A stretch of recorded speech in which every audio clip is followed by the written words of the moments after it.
Do you understand the words that are coming out of my mouth? Quiet, numbskulls, I'm broadcasting. Can we get serious now? One thing that did happen during the 60s was some music of an unusual or experimental nature did get recorded and did get released. Now look at who the executives were in those companies at those times. Not hip young guys. These were cigar-chomping old guys who looked at the product that came and said, I don't know. Who knows what it is? Record it, stick it out. If it sells, all right. We were better off with those guys than we are now with the supposedly hip young executives who are making the decisions of what people should see and hear in the marketplace. Success in the music business begins with a dream, a vision. This podcast will give you, the listener, the insight and tools to turn that vision into a reality. Meet the industry professionals who work day by day behind the scenes, helping to make those dreams come true. Welcome to the business side of music. On this episode of The Business Side of Music, Joel Wertman joins us.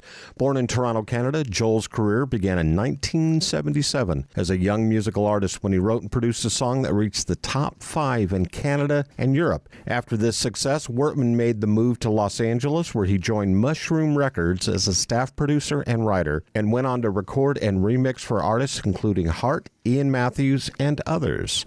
Under the tutelage of the legendary Mushroom Records co-founder Shelley Siegel, Wertman developed his style and passion for music and the recording and producing process. Sadly, Joel's career nearly derailed when Siegel passed away suddenly at the age of 32. Despite his strong attachment to Siegel, the then 20-something Wertman decided to soldier on and continue to work with top acts before landing executive roles with several different record labels, including as president of Eureka EMI, Eureka BMG, Eureka Records, and Sire Discovery Records. During the 1980s, 90s, and 2000s, Wertman was instrumental in the careers of many artists, including the Goo Goo Dolls, Heart, Kiss, No Doubt, Bush, Young MC, and Tiffany, among others. While continuing his work with music artists under his What a Guy music label, Wertman began developing and producing programming for children, then going on to produce music for Lifetime's hit reality series Dance Moms. By 2017, Wertman expanded his interest by becoming CEO and its sister television networks, Retro TV, Revan, The Action Channel, and The Family Channel. Joel, welcome to the show. Thank you for having me. This is a great opportunity to be able to chat with someone who has accomplished a lot in his life. And one of the questions we always like to ask our guests is how you got started in this business, because you actually started in Canada, am I correct? That's correct. How did you get involved in this business in the first place? Luck. I was actually going to university, and I had met somebody through somebody else that had a small label that was actually near the campus, his office. And we got to know each other a little bit. And he asked me, what I do besides go to school. And I said, I write music. Very interested in it. And he said, really, let me hear something. So I play him this song. And he says, wow, that's really good. That's really good. I'm going to send you into the studio, make a record. And I went, what? That's how I got started. And that record went top 5 in Canada. It was a top 5 record in a lot of countries in Europe. And that's really it. And that was my ticket. That brought you to the United States and you wound up in Los Angeles? Yeah, there was literally one entertainment lawyer in Canada. Everybody had him. So did I after this happened. And he said, you shouldn't, it's a great place, but you won't make a living in Canada. You're going to have to do a lot of stuff because it's just, it's more of a farm team than it is the hub of the industry. You need to go to Los Angeles. And he set me up with 3 publishers and 1 record company. That record company was Mushroom. I just hit it off with the guy that ran it, and that was it. I never really looked back. I went down, and he actually taught me the business. I mean, I had no clue when I started how it worked. And you getting involved in the record business and knowing nothing about it, you know what? Many of us have done that. I did that myself when I went into the record business. It's kind of a baptism by fire when you Totally. do this. Was it even more than what you thought, or was it a completely different world? Or what did you find out in a very short period of time when you were at that label? What did you figure out? I don't know if it's so much what I figured out. It's really more, he really, this guy was Shelley Siegel. I mean, he really mentored me, and he gave me, I mean, I actually worked by this credo my whole career. And basically, sort of, he sat me down and he said, look, here's the bottom line in this business. If you look at it as a 10-part business, 9/10 of this business is exposing what you have. 1/10 is the product. The 1/10 is probably the most important part, but to get the 1/10 to be important, you got to promote, expose, and find that audience. And as a caveat to that, he said, look, your taste is not so unique. At least 10% of the population probably has the same taste as you. That's a lot of people. Go out, get it exposed to 10%. Get 1% to purchase it, because it's a big deal for somebody to walk into a store and spend $10, whatever it was then. That's a huge accomplishment. You find that 1%, that's a lot of records to sell. So that's your goal. And that's kind of what I did. I mean, I never forgot that. You didn't get to spend a lot of time with Shelley, though, because he passed away early. Yeah, very early, yeah. It was quite sad. But he was definitely hugely instrumental for me. Where did you wind up after that? What was your next step? Casablanca. Oh my gosh, you worked at some legacy labels. I mean, that was Kiss's home label.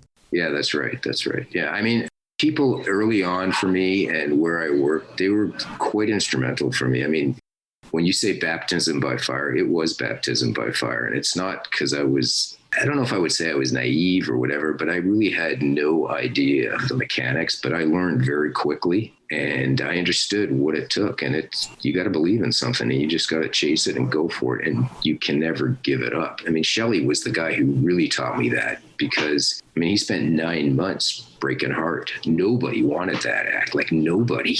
And I watched him and he was amazing. You know, he would never accept no, ever. That had to have been an experience to see Hart, as so many other acts that get signed to labels and, you know, kind of get set on the back burner or go by the wayside. And especially for someone to spend 9 months to break an act. I mean, we just don't do that anymore. Barely did back then. Yeah, I mean, it's kind of unfortunate that doesn't happen anymore. I mean, that's real development and that's real belief. And it's really become an instant gratification business in a lot of ways, which is, I think it's kind of sad. Yeah, in fact, I know that when I worked at one of the labels, it was, here's the act, just see what you can do with it. If something breaks, develops, then if not, move on to the next act. And it's a very, very tough business. It was back then. It still is. Is that something that you look back on and wish you could have changed? Or once again, was it just a learning experience to get you to the next level? I never really conducted my career that way because I actually believe that, like, again, I followed that same credo. Like, I didn't care how long it took. If I believed in it, I chased it. And even if it took a long time and it was incremental and small steps, I did it because I saw it happen several times when I was quite young. And I was lucky. I had good mentors. They believed that same thing. And then, because I saw it actually happen, I did too. And I also understood that acts that are talented and are given the time to develop, they really become the legacy type acts and they make a difference. Those that come in and go, great for the bottom line sometimes, but it really isn't. You're not really doing anything that's hugely significant that's going to make a difference. And labels, we touched on this briefly, labels such as Mushroom or Casablanca, they really marched to a different genre. They were kind of that independent label that just happened to have great distribution in place. So they could spend the time to go out and find the artist. What was your role, say, at Casablanca? Were you producing at that time, or were you doing artist development or management? I actually, because of Shelley, I got heavily into, I learned the promotion side of the business. So I would say that was my more significant role at the time because I realized how important it was. So I was lucky. I think I was lucky. I was able to straddle both sides of the business, from the creative part and the business part. And I think that combination for me really helped me because I understood, like from the get-go, or definitely early on, what it took and how it had to be done. And it wasn't just enough. That's the one, again, give Shelley credit again. You can love a record and love an artist, but if you can't get it exposed, it just doesn't matter. So they both go hand in hand. What were your musical influences growing up? Was there anybody in particular that really affected you from a musical standpoint and just moved you? Interestingly enough, they were completely diverse. I would consider myself a real rock guy because that's kind of how I grew up and what I grew up on. I loved Led Zeppelin. I loved Dylan because of what he said. But I was also heavily influenced by the Bee Gees because I thought they were great songwriters. And I used to literally study their records for the way that they made them and the production value and stuff. I thought like they took a lot of chances that were different. And I just thought sonically their records were so good. So I kind of worked hard to understand their miking techniques, what they did. That part was very interesting for me. And that is a big kind of a huge swath of the paintbrush to go from Led Zeppelin to the Bee Gees. I know. I realize that, but it's the truth. Yeah. We're going to take a break and get a word in with one of our sponsors. And when we come back, we're going to have some more conversation with Joel Wertman. You're listening to the business side of music. When you have a Korg synth at your fingertips, the possibilities are endless. Be it digital, analog modeling, altered FM, wave sequencing, or the multi-engine synth, Korg gives you easy access to a variety of features to help you get the perfect sounds quickly. Whether you're a professional musician or just starting out, Korg truly has a synthesizer to help you express yourself. Visit Korg.com or your favorite Korg dealer to get your hands on one of their products to create new music always. Korg, the official sponsor of the business side of music. Hi everyone, I'm Larry Butler, and I want to send you a free digital copy of my new book, The Singer-Songwriter Rulebook, 101 Ways to Help You Improve Your Chances of Success. That's right, everything you need to know to launch your career as a singer-songwriter, all based on my 40 years in the live performance arena, and believe me, I've seen it all.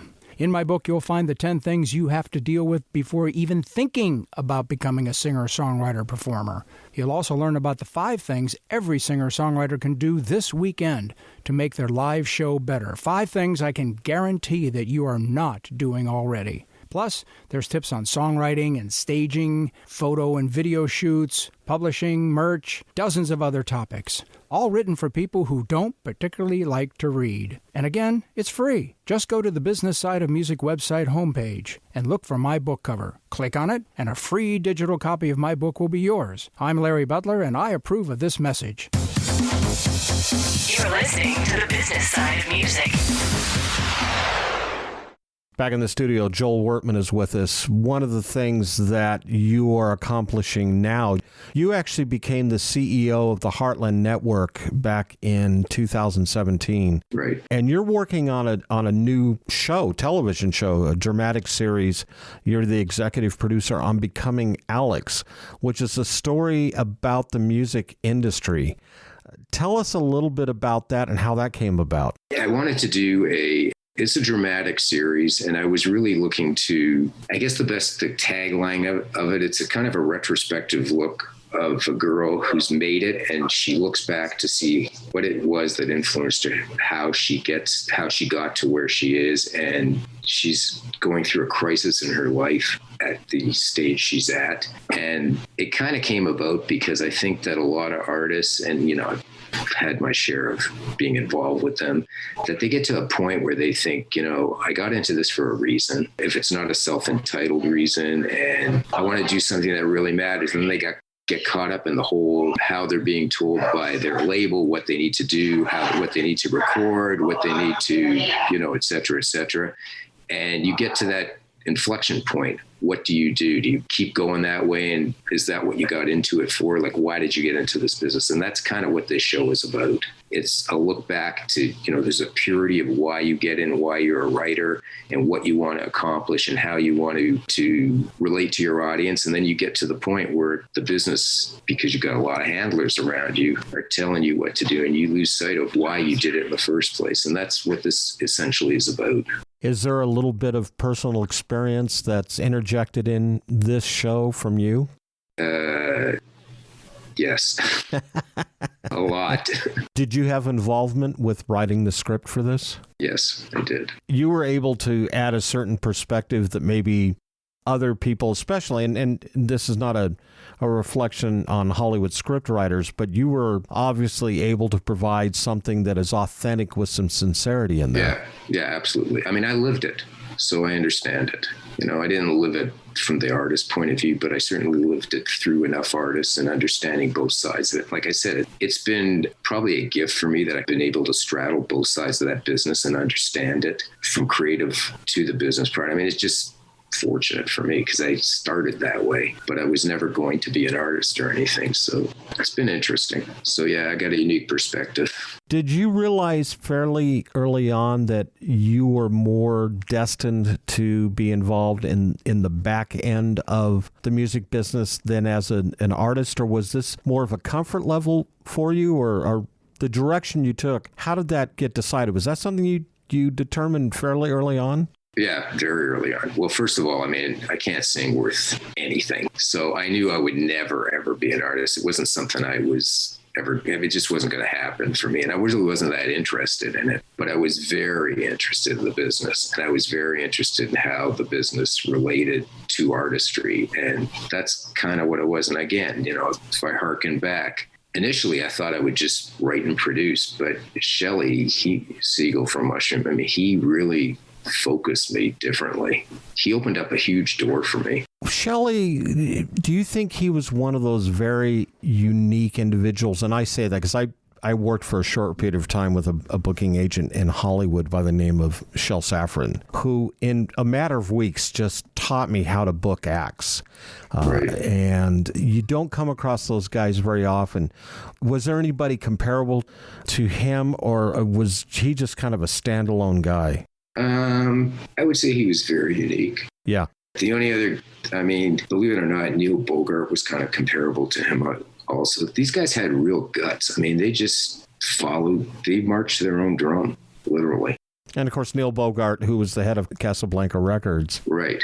He was a standalone guy who went out and he took a chance with groups like Kiss. And that roster there was also very diverse in itself, too, right, on who was signed. No, these guys went after what they liked, and again, I never heard it from Neil with respect to go out and find the 1% or the 10%, but they all kind of thought that way. They knew. They were real good marketing and promotion guys. They understood, that it's not, you don't have to stay up the middle and you don't have to please everybody. You got to kind of be different because there's always going to be an audience. You just got to find it.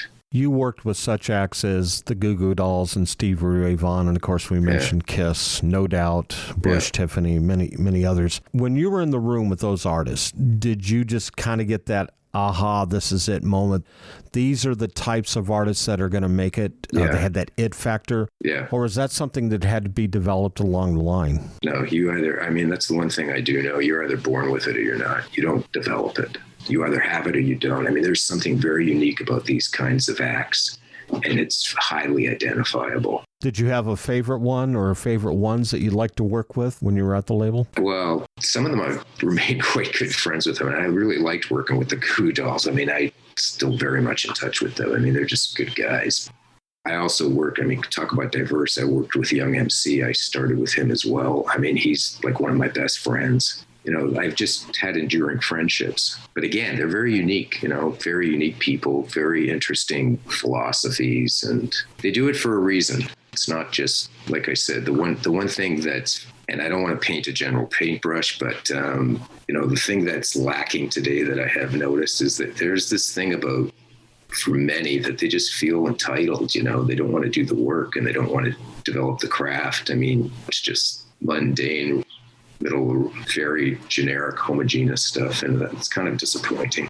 My wife and I were actually talking about this morning. We're teenagers of the 70s, and we talked about you didn't have pitch correction, you didn't have auto-tune, you didn't have synthesized drums and keyboards.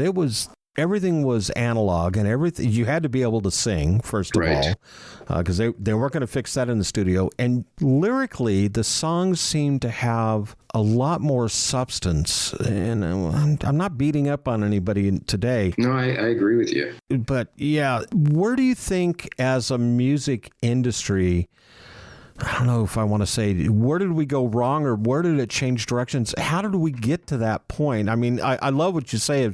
You got a lot of young artists out there who feel like they're entitled without putting in any of the effort. But at what point did we just stop being so serious about having great music out there? I think it's really tied into what's going on socially, quite honestly. And I think the social fabric has changed. It's become a lot of instant gratification. And I think, again, I don't think you can really come down to exactly what it is, but some of it is, all these television shows where you have instant winners and it happens right away, that's part of it.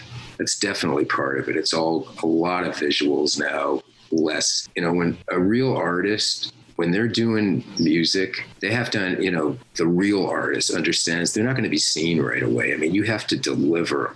What you hear is really how you can affect your listener and how you connect with the listener. That's changed somewhat. Do I think it's going to stay that way forever? No, because obviously, I'm sure you can relate the same way.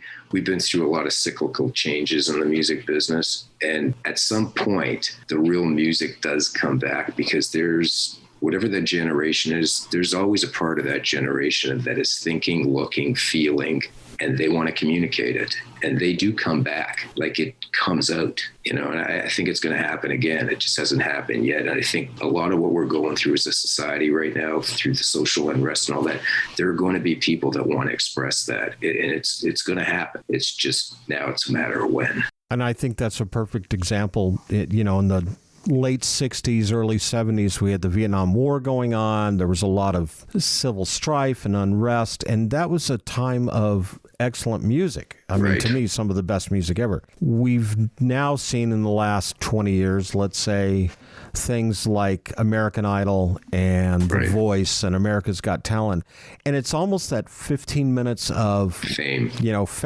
Right. And of course, you and I both know, and a lot of our listeners know too, even the people that win on those shows really don't go on to have much success. No. Not a lot of them. Because they don't connect. Well, again, the audience doesn't really connect. It's fleeting, it's fast, and it's literally instant gratification. You get it, it's done, it's over.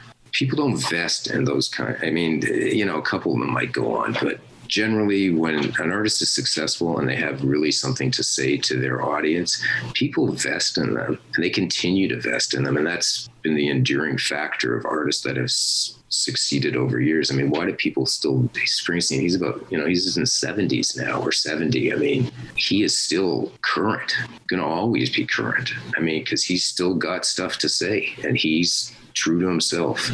And there'll be another one like him. We had Bob Dylan's tour manager on the show a while back, and he said to me, who would have imagined, if somebody had this conversation with me back in the 70s, that Bob Dylan would still be out on the road touring and still performing in this era, in this day and time. And it's because of that legitimacy and that legacy that they have created from being more than that 15-minute of fame artist. They've created a foundation to really help push along other artists if they're willing to go down that path. That's right.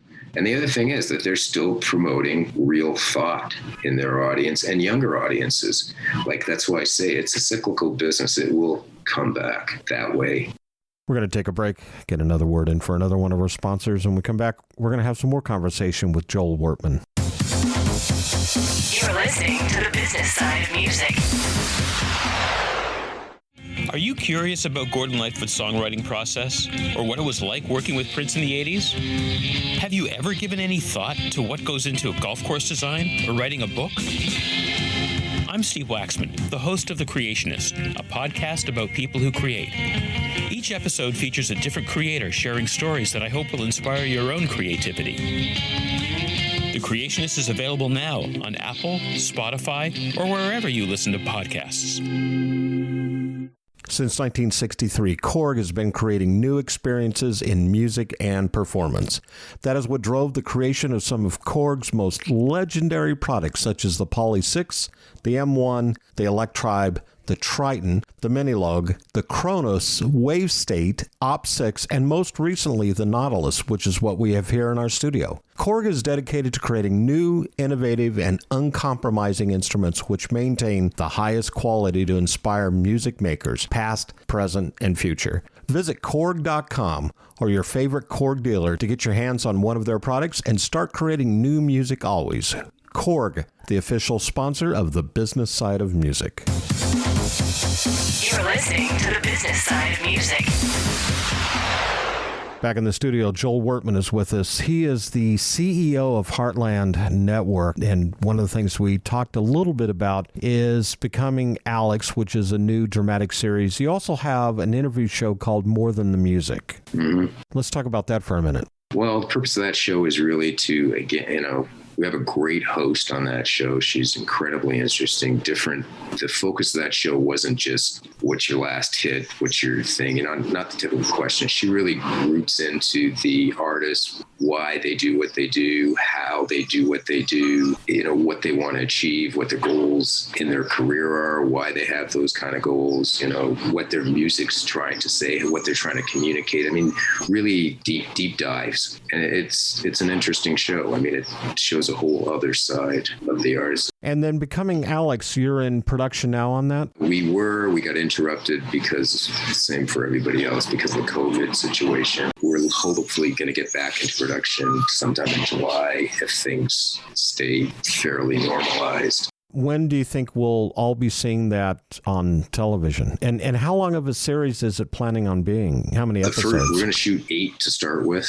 The goal is to have it premiere in the fall by October, if we can meet the schedule. I mean, if we can get back into shooting in July, we'll be able to accomplish that. Test it out with the first 8, see how it goes. And if it develops the audience that we're hoping for, then we'll shoot again. Joel, thank you so much for being on the show. I appreciate it. Thanks for your time.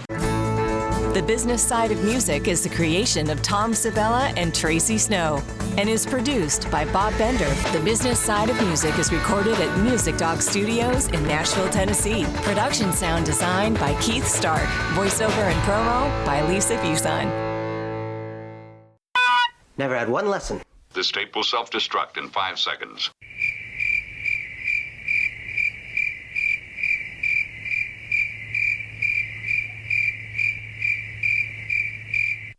You're still here? It's over. Go home. Go.